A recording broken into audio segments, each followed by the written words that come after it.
Hello, let's take a look at profit maximization for a firm in an oligopoly industry.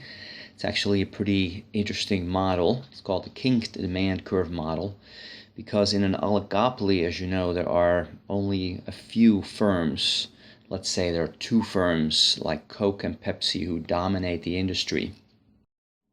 So the two firms are what we call very interdependent. In other words, if one raises its price, it's going to really affect the market share for the other firm. In other words, the quantity of the products that the other firm sells.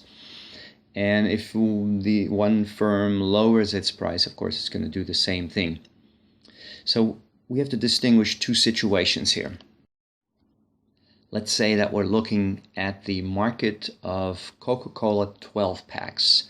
So Coca-Cola is selling its 12 packs, and we can see here that the price of the 12 packs is around $6. We're going to use that as a starting position. So let's say it's $6 in the store. It's probably $5.99.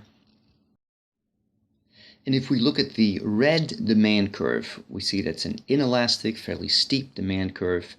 And that demand curve is one where the rival company makes the exact same price change as Coca-Cola would make. So if Coca-Cola would increase the price of its product, so we would have an increase to, let's say, $7 or so, we see that the total quantity demanded of the Coca-Cola 12 packs doesn't really change a whole lot. And the reason for that is that Pepsi decided to increase its price as well.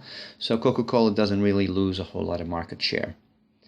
Conversely, if Coca-Cola lowers its price to, let's say, $4 or $5, it also doesn't increase its market share a whole lot. It increases its quantity a little bit, but not a whole lot, because Pepsi also decided to lower its price. The yellow demand curve assumes that the rival firm, in this case Pepsi, does not make the same change that Coke makes. So let's say if Coke increases its price to a little bit more than $6, let's say $6.50 or so, then it actually loses a lot of market share. You can see that the quantity demanded goes down significantly, much more significantly than the red curve.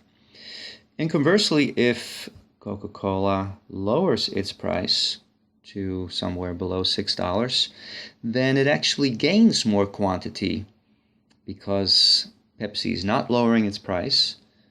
Coke is lowering its price, so relatively speaking, it's looking a lot better, and it's going to pick up a lot more customers.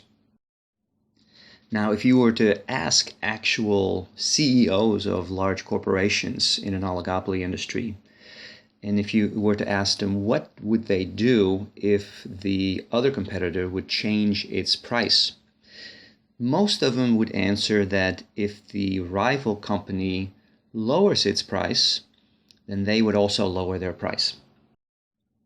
So if Coke would lower its price, then the relevant demand curve for Coca-Cola is this one here, where the rival company would also follow suit.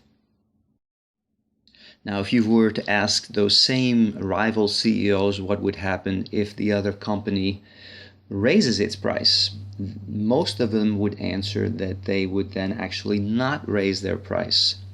So that for Coke, if it raises its price, the relevant demand curve is the yellow part. So the entire demand curve for Coca-Cola 12 packs is a demand curve that has a kink in it.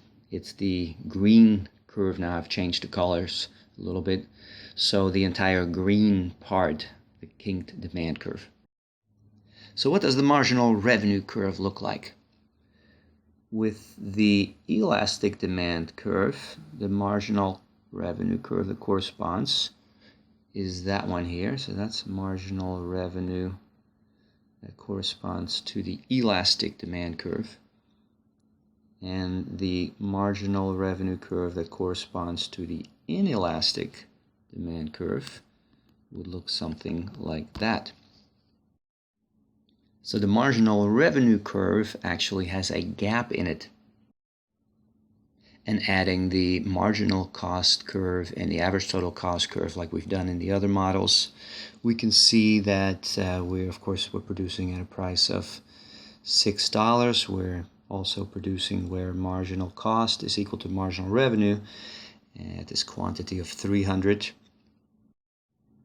It's also interesting to see that if you were to shift the cost curves up or down a little bit, that the marginal revenue and marginal cost point would be at the same quantity and at the same price.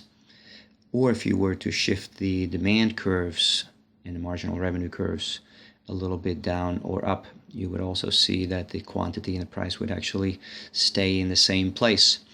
So this oligopoly model also predicts that prices are relatively sticky or constant within a certain price range.